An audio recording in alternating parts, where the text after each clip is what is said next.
있습니다.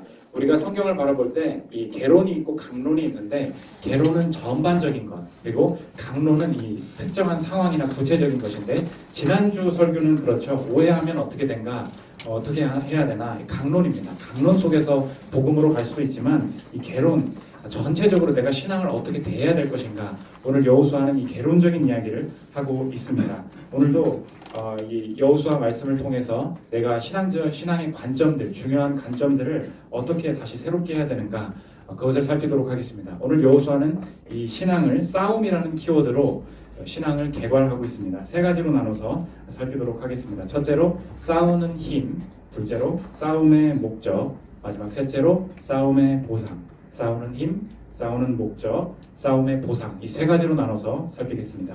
첫째로 살필 것은 싸우는 힘입니다. 오늘 여호수아는 신앙의 여정 속에서 힘에 관한 관점을 제대로 보는 게 중요하다, 이게 이 이야기를 하고 있습니다. 싸움의 힘, 내가 살아갈 때, 신앙생활할 때 이 싸움의 힘이 어디서 나오느냐? 전도사님 설교니까 당연하겠죠. 설교할 때는 싸우는 힘은 하나님께로 온다, 하나님께로부터 온다, 그런 말씀 하시겠죠. 하나님이 싸우신다, 그런 말씀 하시겠죠. 맞습니다. 그런데 그 말이 진짜 무슨 뜻인지 이 직관적인 깨달음이 없다 보니까 되게 진부한 표현이 될 때가 많아요. 오늘 인사 나눴는데 그게 무슨 뜻입니까? 하나님이 싸우실 것입니다. 일주일 동안 내가 싸웠잖아요. 내일도 내가 싸워야 되는 거 아닙니까? 그 뜻을 제대로 이해하지 못할 때가 있습니다. 싸우는 힘은 하나님께로부터 온다, 이 말과 반대되는 것 두 가지를 오늘 본문에서 보면 이해가 된다는 거예요. 그 뜻은 무엇이냐? 첫째로 적의 힘이 중요하지 않다는 것입니다. 하나님이 싸우신다, 그 말은 적이 얼마나 강한지는 내 승리와 아무 상관이 없다는 거예요. 오늘 23장 9절 10절을 보십시오. 이는 여호와께서 강대한 나라들을 너희 앞에서 쫓아내셨으므로 오늘까지 너희에게 맞선 자가 하나도 없었느니라. 너희 중 한 사람이 1000명을 쫓으리니 이는 너희 하나님 여호와 그가 너희에게 말씀하신 것 같이 너희를 위하여 싸우심이라. 강대한 나라를 이길 거다, 한 사람이 1000을 이길 거다, 이렇게 지금 표현을 하고 있습니다. 적의 힘이 강한 것은 승리에 아무 문제가 되지 않는다는 거예요. 처음에 교회 다닐 때는 이런 말씀 볼 때 엄청 흥분이 됩니다. 와, 내가 지금 이렇게 돈도 없고 사업도 잘 안 돼서 새로운 거 하고 있는데 한 사람이 1000을 이긴다, 이제 되겠구나. 그런데 교회 한 5년 10년 다니면 이 말씀 아무리 읽어도 감동이 없어요. 왜? 이게 내 현실과 맞지 않는다는 걸 알거든요. 오히려 이 말씀을 읽으면 근심이 돼요. 마음은 이런 겁니다. 전도사님, 이 말씀이 현실과 안 맞습니다. 왜? 한 사람이 1000 이기겠다고 했는데 난 지금 가난해지고 있습니다. 취업이라는 적이 있는데 싸우고 있는데 못 이기고 있습니다. 연애라는 목표가 있는데 못 이기고 있습니다. 결국 사업에 실패했고요. 결국은 병 못 고쳤습니다. 적의 힘이 중요하지 않다니요. 적이 힘이 강할수록 제가 지고 있는데요. 이런 의구심이 든다는 거예요. 그래서 이 본문을 볼 때 우리가 꼭 잊지 말아야 될 게 뭐냐면, 우리가 이 성경을 바라볼 때 내 프레임대로 보는데 우리는 인생 승리가 뭐냐? 정복해야 된다. 환경의 변화, 환경의 완벽한 승리, 환경의 완벽한 변화가 이루어질 때만 하나님이 함께 하셨고 싸워서 이기게 하셨구나, 이렇게 받아들인다는 거예요. 그래서 가난을 이기지 못할 때까지는 정복하지 못한 거예요. 취업하지 못할 때까지는 패배자예요. 내가 결혼하지 못할 때까지는 하나님이 함께 하시지 않는 거예요. 그래서 이 말씀 붙들고 계속 정복할 때까지, 이 가난이 사라질 때까지, 자녀 문제가 해결될 때까지는 하나님이 아직 임재하시지 않은 것이다, 이렇게 받아들일 때가 있다는 것입니다. 그거 우리 생각이라는 거예요. 오늘 성경 보십시오. 성경이 절대 내 인생에 부정적인 것이 사라져야 승리한 것이다, 이렇게 말씀하신 적이 없습니다. 오늘 성경이 이스라엘 백성을 어떻게 하나님이 이끌어 가시는가, 이스라엘에 방해하던 민족들을 어떻게 대하시는가, 이스라엘에 방해하던 민족들이 사라지지 않았어요. 그대로 있었습니다. 이스라엘에 방해하던 민족들을 온 지구상에서 멸절하시더라, 이런 얘기가 없어요. 하나님이 어떻게 하시냐, 인류에서 사라지게 만드셨다, 이러지 않으시고 그 땅에서 쫓겨나게 한다, 이렇게 말씀하십니다. 오늘 23장 5절 보십시오. 너희 하나님 여호와 그가 너희 앞에서 그들을 쫓아내사 너희 목전에서 그들을 떠나게 하시리니 너희 하나님 여호와께서 너희에게 말씀하신 대로 너희가 그 땅을 차지할 것이라. 쫓아내신다, 이게 무슨 뜻이냐? 적용하면 그 적의 존재 있다는 거예요. 여전히 있다는 거예요. 그러나 그 존재가 내가 하나님 안에서 누리는 평안, 견고함, 그분이 내게 주시는 유익, 그분이 내게 주시는 인도하심이 절대 방해받지 못하도록 내가 하나님 안에서 평안을 누릴 수 있는 이 영역 밖으로 그 모든 적을 쫓아내신다는 거예요. 아직 여전히 가난이 있습니다. 아직 여전히 그 민족들이 있습니다. 우리도 마찬가지예요. 빚 받으려고 내 밖에 문 밖에 사람이 서 있습니다. 여전히 직장에 가면 날 괴롭히고 음해하려고 내 성과를 어떻게든 무너뜨리려고 나를 음해하는 세력이 여전히 있다는 거예요. 열심히 기도합니다. 여호수아 23장 열심히 읽었는데 그놈이 사라지는 게 기도응답이라고 생각했는데 그게 아니라는 거예요. 고민하고 고민하니까 오늘 성경은 우리한테 뭐라고 대답하느냐? 잘 안 되는 상황이 있을 수 있다. 병이 그렇게 쉽게 낫지 않을 수 있다. 그 사람이 쉽게 없어지지 않을 수 있다. 그러나 지금까지는 가난한 상황이 나를 규정했고 그 삶이 나를 실패자라고 이야기했고 그 사람의 평가와 그 사람이 나한테 성과와 뭔가를 준 것이 날 조종했고 나를 내 속을 뒤집으면서 날 분노하게 만들고 질투하게 만들고 내가 열등감에 빠져가지고 좌절하게 만들었었어요. 악으로 분노로 우울로 나를 끌고 다녔었어요. 그런데 하나님이 내 삶에 함께 하신다. 그분과 동행한다. 그분이 내 삶을 지배하신다. 하나님이 계신 곳에 내가 거한다. 이게 무슨 일이냐? 무슨 뜻인가? 그 문제가 해결되기 이전에도 해결되지 않은 그 문제가 내 미래나 가치나 내 정체성을 절대 흔들지 못하고 내 안에서 그가 나를 붙드신다는 그 한 가지 사실 때문에 모든 두려움이 쫓겨나게 하신다는 거예요. 이게 임재의 힘이라는 것입니다. 그래서 이스라엘 백성이 저기 밖에 있었어요. 옆에 모든 그 자네들이 남아 있었음에도 불구하고 이스라엘이 겪은 것을 오늘 성경에 뭐라고 기록하고 있느냐? 하나님의 방법대로 하나님의 명하신 땅에 하나님의 지배 아래 살 때 쉬게 되었다. 이렇게 표현합니다. 23장 1절을 보십시오. 여호와께서 주위의 모든 원수가 있다는 거예요. 주위의 모든 원수들로부터 이스라엘을 쉬게 하신 지 오랜 후에 이게 하나님이 주시는 승리라는 것입니다. 이 프레임을 벗어나야 된다는. 오늘 저와 여러분 문화의 목소리가 꼭 뭐라 그럴 거냐면 내가 뭔가를 이루고 세상에서는 이루는 것이 성취다 이렇게 얘기하잖아요. 그러니까 신앙도 저와 여러분이 그렇게 받아들이게 만든다고. 기도 그래 하나님이 함께 하신다는 게 뭔데 적이 없어져야지 적의 힘이 약해져야지 이렇게 자꾸 이 프레임에 가둔다는 것입니다. 전혀 그렇지 않다는 거예요. 그 저랑 친한 분들은 잘 아시는데 저는 그 부치병이 하나 있어요. 이명이 있습니다. 이명. 귀가 계속 소리 나요. 이렇게 지금도 이렇게 하면 소리가 나거든요. 삐 소리 나요. 옛날에 그래서 고등학교 때 이걸 고쳐보려고 수련회 많이 가보시면 알지 않습니까? 옛날에 집회 가면 그 부흥강사님 그러잖아요. 아픈 부위에 손을 얹으십시오. 그렇게 하잖아요. 그럼 또 함께 기도하는 시간 갖겠습니다.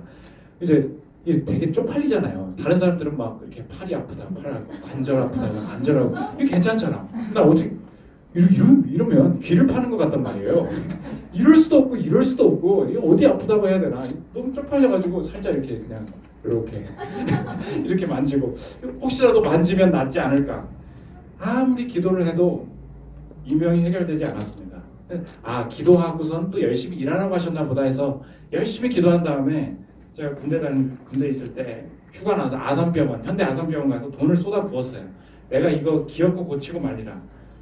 돈 뭐 수십만 원 쓰고 약을 2년치를 주더라고요. 약을. 근데 그 어머님이랑 이야기하다가 결론이 뭐냐? 이거 먹다가는 귀를 고치기도 전에 위장이 거덜나갔다.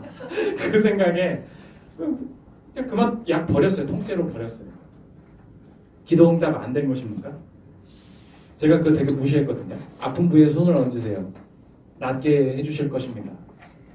나은 사람도 있겠죠. 그러나 돌아봤을 때 하나님이 저를 낫게 하셨다고 생각합니다. 어떻게 낫게 하셨나? 소리가 없어질 수도 있겠지만 아무리 소리가 제 귀에서 나도 하나님의 사명을 감당하는데 내가 평안을 뺏기지 않고 내가 설교하고 사역하고 신방하는데 전혀 그 인도하심에 대한 흔들림이 없도록 제 내면을 지키셨어요. 그 임재를 허락하셨습니다.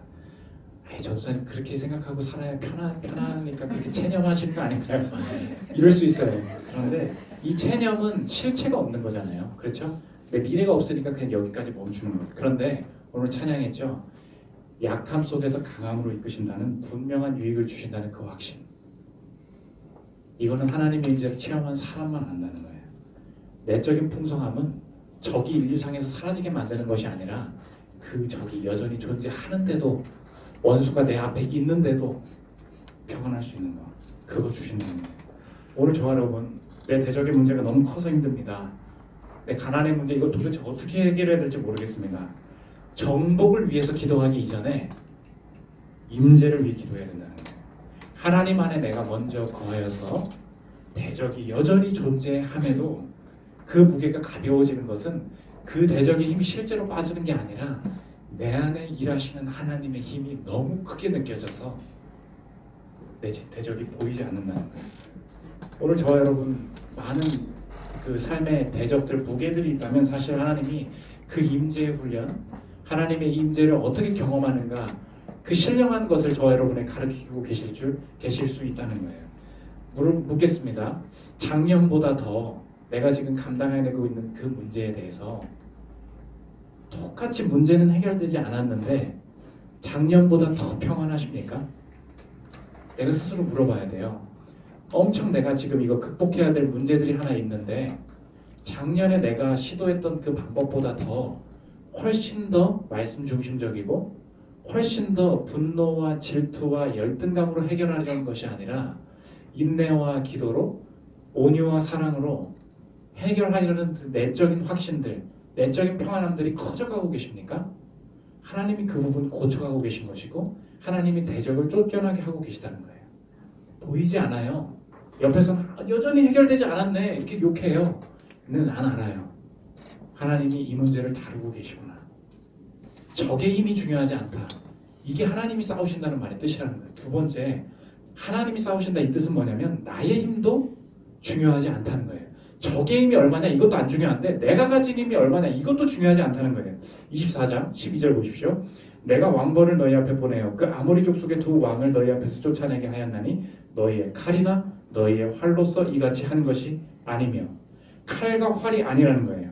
우리가 하나님께서 싸우신다 이렇게 말할 때 또 착각하는 게 뭐냐면 하나님께서 내가 이 문제를 놓고 싸우게 하실 때 그 문제를 막을 수 있는 세상적인 무기를 주시겠구나, 수단을 주시겠구나, 칼과 활을 주셔서 견고하게 하시면 그때 내가 그것을 이길 수 있겠구나. 그래서 우리는 도구를 통해서 내 미래를 담보하려고 그래요. 하나님 이 도구를 주시겠군요. 내가 대적을 이기겠습니다. 대신 하나님 앞에 기도하겠습니다. 이 무기를 주십시오. 돈을 주십시오. 외모를 좀 고쳐주십시오. 제 인맥을 좀 주십시오. 그러면 이길 수 있겠습니다. 그거 아니라는 거예요. 칼과 활 없이 나의 힘이 중요하지 않다는 거예요. 우리가 또 반박할 수 있습니다. 아니 전사님 솔직히 도구가 중요하잖아요. 이 시대에 스펙이 중요하잖아요. 좋은 대학 나오면 왜 현실을 무시하시는 거예요? 좋은 대학 나오면 좋은 곳에 취업할 가능성이 높은 거 맞잖아요. 왜 그걸 무시하십니까? 솔직히 자기 집안이 좋으면 좋은 사람과 결혼해서 능력 있는 사람과 더 행복한 결혼을 할 수 있는 게 맞지 않습니까? 재능이 있으면 성공할 가능성이 훨씬 높아지는 거 맞지 않습니까? 전도사님 설교 왜 하고 있어요? 말 잘하니까 하고 있는 거 아니에요.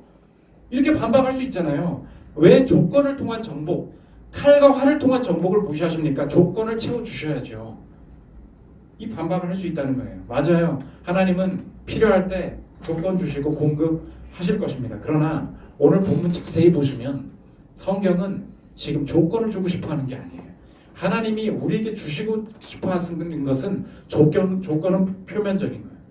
하나님의 임재는 조건의 변화라고 한 번도 이야기하지 않습니다. 오늘 성경이 말하는 우리에게 하나님이 주고 싶으신 것은 뭐냐면 하나님이 싸우신다는 것은 무슨 뜻이냐? 조건의 변화로는 전혀 경험할 수 없는 것을 주시는데 뭘 주신다는 거예요? 하나님을 주신다는 거예요. 무슨 소리 하는 거예요? 하나님을 주신다. 하나님이 직접 수단을 주시는 게 아니라 하나님이 직접 내게 임재하신다는 거예요. 이걸 주신다는 것입니다. 성경은 조건에 별로 관심이 없어요. 왜 이렇게 내가 조건이 소중한데 무시하세요? 그게 아니라 더 중요한 걸 너한테 주고 싶은데 그게 뭐냐면 하나님이 주어지는 거. 이게 하나님의 임재라는 거예요. 하나님이 임하신다는 것은 순간순간 내게 필요한 어떤 수단이나 조건이 팍팍팍 주어진다는 게 아니라 조건이 채워지지 않았는데도 칼과 활이 없는 상태에서부터 하나님이 함께 하신다는 거예요. 그래서 그 내적인 확신 하나만 가지고 갈 때 필요할 때 조건이 주어져요. 필요할 때 사람이 와요. 근데 없어도 안 무너져요.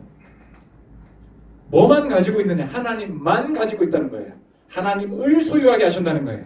그래서 조건이 있든 없든 전혀 견고한 상태, 그걸 나에게 주시기를 원하신다는 것입니다.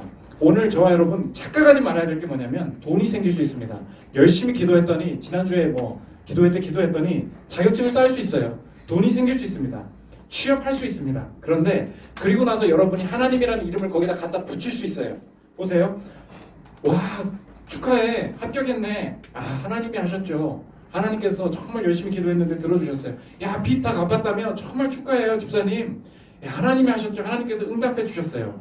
미안하지만 너무 영광스러운 일이고 정말 좋은 일이지만 그건 하나님의 일하심의 결과일 뿐이지 그 자체는 절대 하나님의 임재가 아니라는 것입니다. 조건의 변화, 조건을 가지면 기분 좋아질 수 있어요. 그런데 그 안에는 신적인 것, 하나님의 것이 하나도 없습니다. 임재는 뭐냐? 하나님이 느껴지는 거예요. 하나님이 돈을 갚게 해주셨네요가 아니라 하나님을 체험하는 거라고요. 이게 절대 이 부분이 바로 성경이 절대 저와 여러분에게 타협하지 않는 성경의 권위인데 뭐냐면 그 어떤 사람도 자신이 가진 조건의 변화를 통해서 하나님을 소유하는 경우 아무도 그걸 할 수 없을 것이다. 네가 한번 조건을 가져봐라. 네가 한번 자격증 따봐라. 돈을 벌어봐라. 그 어떤 조건을 가지고도 하나님이 주시는 신적인 평안, 하나님의 임재, 네가 이 땅의 어떤 수단을 통해서도 너는 하나님 못 경험할 거야. 그건 이 땅에서 찾을 수 있는 게 아니야. 하나님이 주신, 이게 임재의 특징이에요. 임재를 경험하셨습니까? 저 여러분 20년, 30년 지금 신앙생활을 하고 있는데 기도 응답을 위해서 되게 열심히 기도해요. 근데 하나님을 체험하고 계십니까? 조나단 에드워즈라는 신학자가 신앙감정론이라는 유명한 고전에서 그래서 이렇게 말했어요.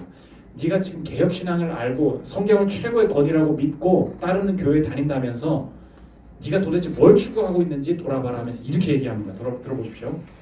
하나님의 성령이 역사하시는 구원 사역을 통해 성도들의 마음에서 일어나는 은혜의 역사와 은혜로운 감정 속에는 마음을 새롭게 하는 내적인 지각이나 감각이 있는데 이것은 그들이 거룩해지기 전에 그들이 마음으로 체험했던 어떤 것과도 그 성질 종류가 완전히 다른 것이다.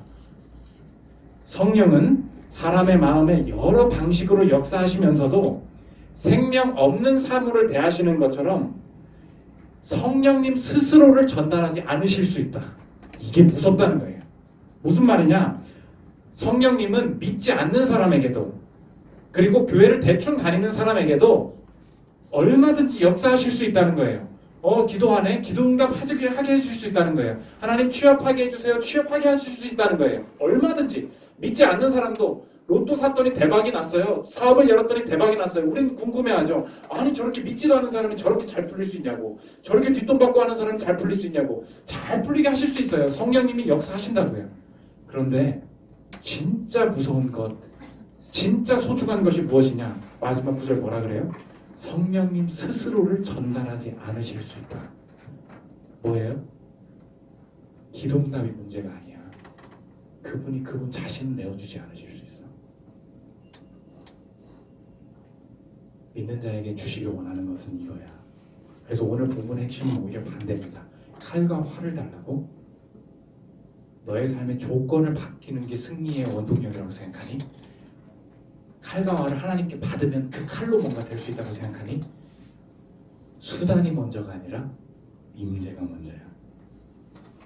그래서 하나님의 사람들은 칼과 활이 없는데 임재를 확신하고 임재 속의 승리를 확신하고 시작합니다. 그러면 그렇게 가요. 없이 가요. 채워지지 않은 상태로 인생의 길을 걸어가요. 그런데 그때 필요한 수단들이 채워져요. 하나님께서 원하시는 순간에 필요한 것들을 공급하세요. 그런데 그 수단에 절대 집착하지 않아요. 시간이 지날수록 내가 수단을 더 가지면 가질수록 임재를 사모하는 사람들이 더 사모하게 되는 것이 무엇이냐? 하나님 돈을 주셨네요. 하나님 합격을 주셨네요. 하나님 내가 원하는 걸 주셨는데 이거 중요하지 않아요. 하나님, 내가 하나님을 원합니다. 지금 나와 함께 하고 계세요? 하나님 제가 오늘 출근하는데요. 하나님 하나님이 나와 함께 하신다는 그 확신 하나만 필요합니다. 하나님, 저 팀장이 나한테 또 뭐 이상한 소리 하는데요. 하나님, 이 직장 속에서 내 인생을 붙잡고 계시다는 그 확신 하나만 필요합니다. 내가 그것에 감격하고 그것에 만족합니다. 그래서 삶 속에 임재를 체험하는 사람들 만나보면 뭐라 그러냐면, 고난의 한복판을 걸어가고 있는데 그 사람 보면 찬양하고 기도하고 있는데 아무것도 안 변해요. 근데 자꾸 그래서 말을 해요. 뭐 기도한다고 응답이 되냐? 그러면 자꾸 그 사람 만나면 하나님, 아까 그 얘기야. 하나님이 나와 싸우고 계셔. 뭔 소리야? 돈 하나도 못 갚았잖아. 아니야. 하나님이 내 내면에서 내가 조건을 집착하고 있는 모든 것들을 태우고 계셔. 뭔 소리야? 네가 못생겼으니까 그런 소리는 하고 있는 거지. 아니야. 하나님이 싸우고 계셔. 아, 뭔 소리야? 스펙도 없는 놈이 맨날 그런 소리 해. 아니야. 그가 나를 사랑하시고 내가 그의 자녀이며 내가 그분 앞에서 동행하는 그것만이 내 인생의 유일한 목적이야. 그 한 가지 진리 때문에 나는 모든 부분에서 안전해. 이게 가슴 절절한 고백으로 나오게 된다는 거예요. 정리하면 하나님이 싸우신다 무슨 뜻인가? 첫째, 하나님은 싸울 힘은 하나님께로부터 온다. 밖에서 그 무엇도 대적의 힘으로 그 임재를 막을 수 있는 게 없다. 반대로 내가 가진 그 어떤 조건으로도 나는 하나님의 임재를 체험할 수 없다. 이게 인간이 가진 실존입니다. 여러분은 하나님을 가질 수 없어요. 하나님이 와주시지 않으면. 조건은 주실 수 있습니다. 하나님은 체험할 수 없어요. 그 사모함이 있으십니까? 성경은 지금 오늘 칼활 받는 시간이 아니라 임재하시겠다. 이 관점이 싸움할 때마다 필요하다는 것입니다. 두 번째 살필 것은 싸움의 목적인데, 그러면 내가 이렇게 여러 가지로 싸우는 일의 결론은 늘 어때야 되는가? 하나님을 경외함으로 연결되어야 된다. 성공해도 좋다, 실패해도 좋다. 그런데 하나님을 경외하는 것, 하나님을 알아가는 것이 최종 목적이 되어야 된다는 거예요. 23장 8절 보십시오.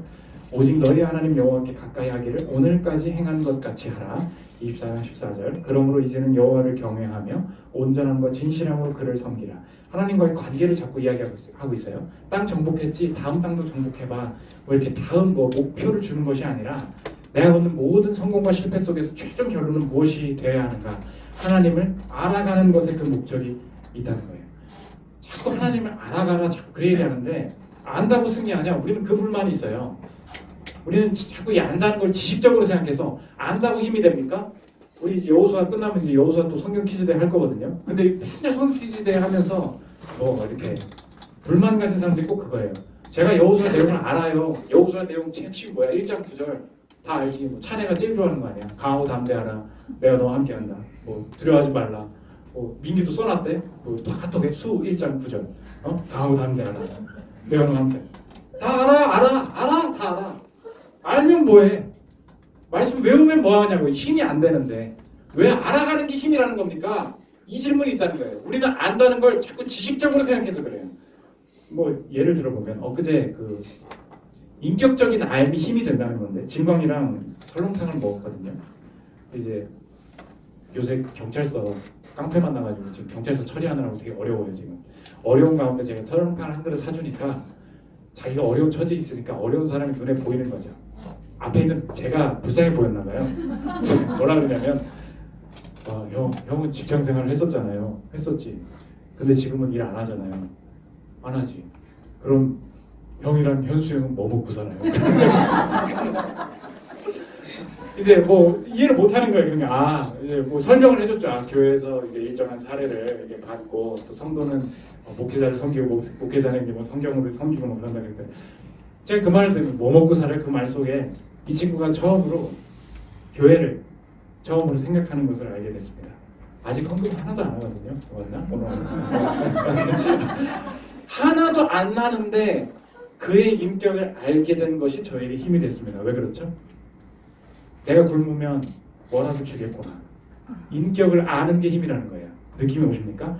그의 인격을 아는 것이 나의 지금 상황을 견디는 힘이 된다고요. 하나 더, 재민이 형이 우리 교회 처음 왔을 때 저 사람은 누구냐? 지식이에요. 지식. 성민이 형 친구다. 저 사람은 누구냐? 11년 산다. 저 사람은 누구냐? 몇 살이다. 지식적인 알미죠. 그런데 어느 순간에 인격에 대한 알을 하는데 형이 자꾸 저한테 물어보는 거예요. 아니 교회 이거 아침에 밥 준비하시는 거 너무 어려우실 것 같아. 이런 얘기를 그냥 해요. 그리고 교회에서 이런 부분들은 어떻게 되는 거야? 되게 궁금해해요. 자꾸 물어봐요. 교회에 대해서. 그러면 이 말이 왜 힘이 되는가? 지금까지 지식적인 알미잖아요. 근데 인격적인 알미 왜 내게 힘이 되는가? 그의 인격이 내가 신경 쓰는 부분에 관심 가지고 있다라는 것을 아는 순간 이 교회에 어떤 이슈가 생겼을 때 그의 인격이 함께 하겠구나. 그가 가진 것이 이게 동역할 수 있겠구나. 이게 인격에 대한 알미, 지금을 견디는 힘이 된다고요. 마찬가지입니다. 하나님을 왜 알아야 돼요? 지식적인 알미라는 게 아니에요. 왜 알아야 되느냐? 그분이 내 삶에 어느 정도 관심을 가지고 계시는지, 얼마나 내가 가진 이슈에 대해서 선을 이루기를 원하시는지 아는 것 자체가 상황을 이길 힘이 된다는 거예요. 우리는 그냥 하나님 이런 문제 생겼는데 도구 좀 주세요. 계속 도구만 바래요. 아는 건 필요 없고 당장 이 사업을 열 수 있는 투자금을 추가해 주십시오 하나님. 이렇게 기도해 왔는데 하나님께서 주시고자 하는 건 뭐냐? 하나님을 알아야 된다. 하나님을 사랑하라. 오늘 계속 나와요. 왜? 인격을 아는 것이 지금을 견디는 힘이 되기 때문에. 그래서 하나님을 알아야 된다는 거예요. 하나님의 선하심, 하나님 선하시죠. 이거 되게 교리거든요. 하나님의 선하심, 하나님의 아름다우심, 이거 다 교리예요. 저 여러분들 배울 거예요. 뭐 아름다운 게 아름다운 거지, 선한 게 선한 거지, 전능하심, 전능하심이지.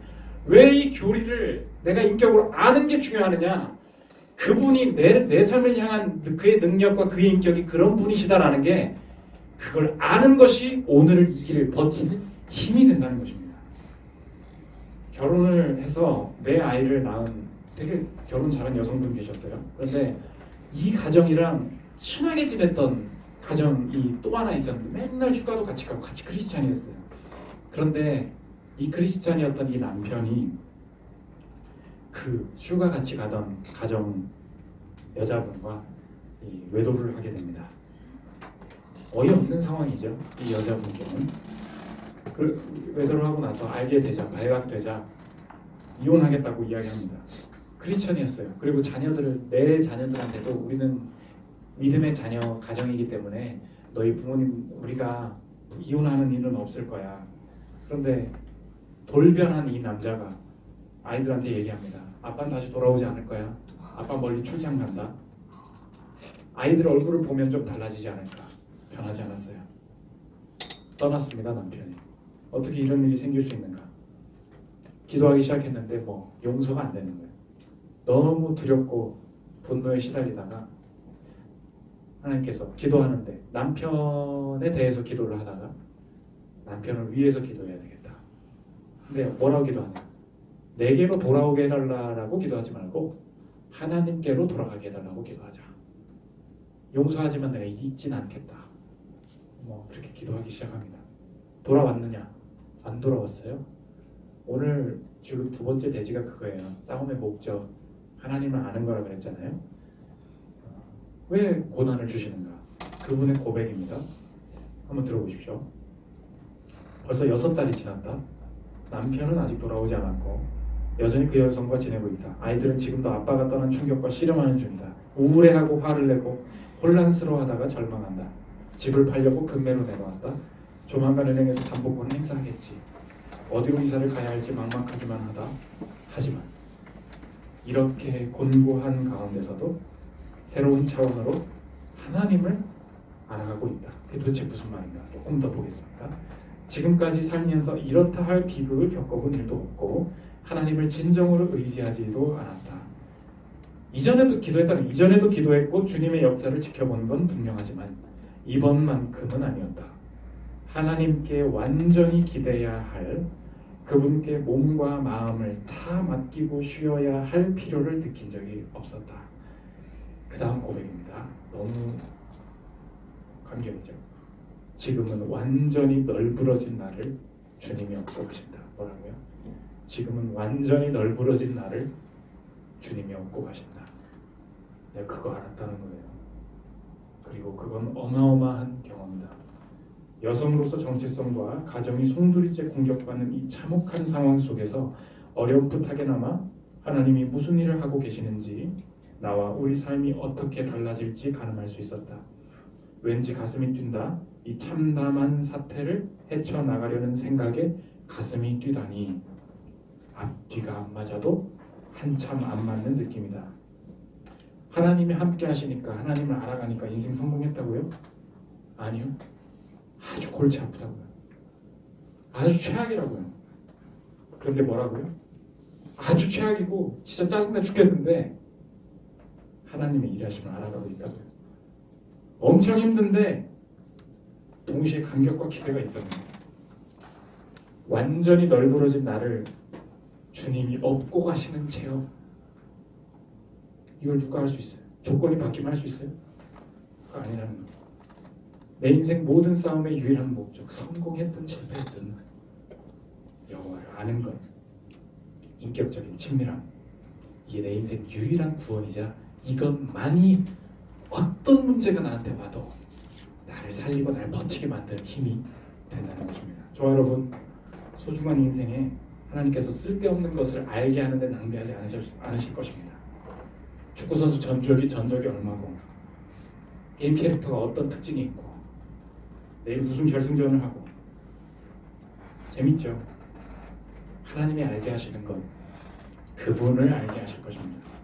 이게 바로 신앙인들이 꼭 가져야 할 싸움의 목적이라는 거예요. 마지막 세 번째, 싸움의 보상입니다.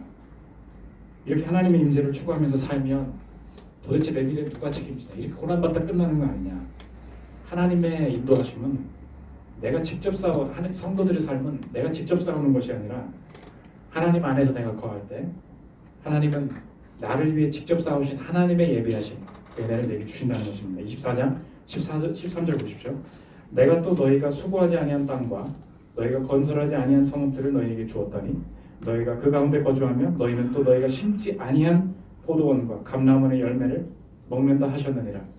하나님을 섬기는 사람들이 받는 보상의 구조를 잘 이해해야 되는데, 내가 대적을 상대해서 내가 원하는 것을 직접 싸워서 내가 취하는 것이 아니라 하나님의 임재를 추구하고 그 안에서 그 방식대로 행할 때 자연스럽게 대적이 물러가면서 내가 싸우지 않은 것, 평생 이것만 하고 살아서 저거 못할 줄 알았는데 하나님이 나를 위해서 대신 싸워주신 것, 그것을, 내게 필요한 것을 그때에 미리 준비하시고 주신다는 것입니다. 선생님 이상한데요? 내 주변 친구들 보면요, 하나님 안 믿어도요, 자기가 직접 추구하고 원하는 일을 했을 때 탁탁 잘 이루어지던데요. 돈도 잘 벌고 안 망하던데요. 하나님의 임재를 추구하는 게 도대체 무슨 의미가 있습니까? 맞아요. 예수님 안 믿거나 또 믿을 때 내 마음대로 살아도 하나님을 마음에 모시지 않은 사람에게도 아까 말씀드렸죠. 하나님은 역사하신다. 하나님은 여러 방식으로 그들에게 역사하시고 그리고 또 성공도 주십니다. 그걸 교리로 뭐라 그랬냐면 일반 은혜라고 해요. 오늘 제목과 같습니다. Common Grace. 여러분 그걸 잘 이해해야 되는데, 왜 저 사람은 성공해요? 아니다, 성공한다니까. Common Grace. 믿는 자 믿지 않는 자 상관없이 모두에게 주시는 은혜, Common Grace. 일반 은혜가 있어요. 우리가 질문하는 거예요. 아니 그러니까 임재가 뭐가 중요하냐고요. Common Grace를 다 주는데. 그렇잖아요. 나는 왜 직접 추구하지 못하고 하나님 안에 거해서 주의 인도하심, 예비하심을 받아야 되는, 뭐하러 이렇게 한 바퀴 도냐고요. 이게 있는 거예요, 우리 마음에. 왜? 하나님 이 일반은의 교리의 중요한 점이 뭐냐면, 여러분 기억하십시오. 이 교리인데 오늘 제목과 같습니다. 일반 은혜는 사람을 구원하지 못한다. 무슨 뜻이에요? 하나님이 그 사람에게 역사하셨어도 하나님 스스로를 그 사람에게 전달하지 않으신다는 거예요. 일반 은혜는 거기까지입니다. 성공도 주세요, 건강도 주세요. 일반 은혜는 하나님을 전달하진 않으십니다. 하나님을 내어주시지 않은 사람도 하나님이 역사하셔서 뭔가를 이루게 하십니다.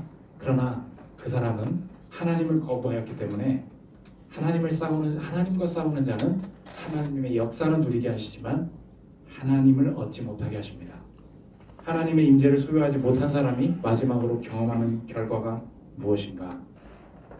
일반 은혜마저 끊어지게 되는 것. 그게 언제입니까? 그게 인간의 죽음입니다. 일반 은혜는 죽음을 이길 수 없어요. 23장 16절 보십시오.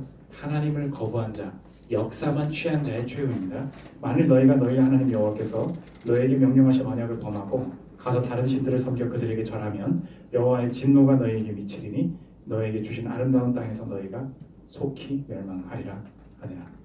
하나님을 거부해도 저와 여러분에게 하나님은 은혜 일반 은혜 베푸실 수 있지만 하나님을 거부한 것을 죄라고 하는데 죄가 있는 곳에 하나님은 자신을 내어주실 수 없었습니다. 이게 일반 은혜의 한계예요. 그래서 저와 여러분 이 말씀이 이스라엘 백성뿐만이 아니라 저와 여러분에게도 지금 적용되는 것이고 일반 은혜는 지금도 저와 여러분에게 흐르게 랜덤하게 하나님의 뜻대로 흐를 것이지만 우리에게 하나님이 함께 하시지 않으면 일반 은혜를 충분히 누려도 우리는 일반 은혜의 끝, 일반 은혜마저 없어지는 것, 하나님을 소유하지 못한 자가 경험하는 것, 영원한 죽음을 맞이할 수밖에 없다는 거예요. 하나님은 이 상황에서 어떤 일을 하셨는가? 하나님이 우리에게 자신을 내어주시는 방법은 하나뿐이었어요. 죄가 있는 곳에 하나님을 내어주실 수 없다 그랬죠. 하나님은 그래서 자신을 내어주실 때 죄도 해결하시면서 자신을 내어주시는 방법밖에 없었어요. 그 방법이 무엇입니까?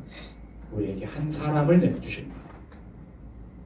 예수님을 우리에게 내어주셨다는 것입니다. 그냥 하나님을 주실 수 있었는데 왜 이 땅에 오셨는가? 죄도 해결하셔야 했기 때문에. 예수님은 직접 인간이 되셔서 십자가에 죽으시고 부활하셨습니다. 가장 어려운 싸움, 일반 은혜를 지속시켜야 되는 싸움, 죽음을 이겨야 하는 싸움 직접 싸워주셨습니다. 죄를 이기시고 우리가 죽음 앞에 패배로 운명을 바꾸시고 나에게 죽음을 넘어서 하나님을 소유하도록 해주셨습니다. 그걸 무슨 은혜라 그래요? 구원 은혜, saving grace. 하나님을 소유한 자에게 이걸 주신다는 거예요. 일반 은혜는 누구한테나 임해. common grace는 누구한테나 임해.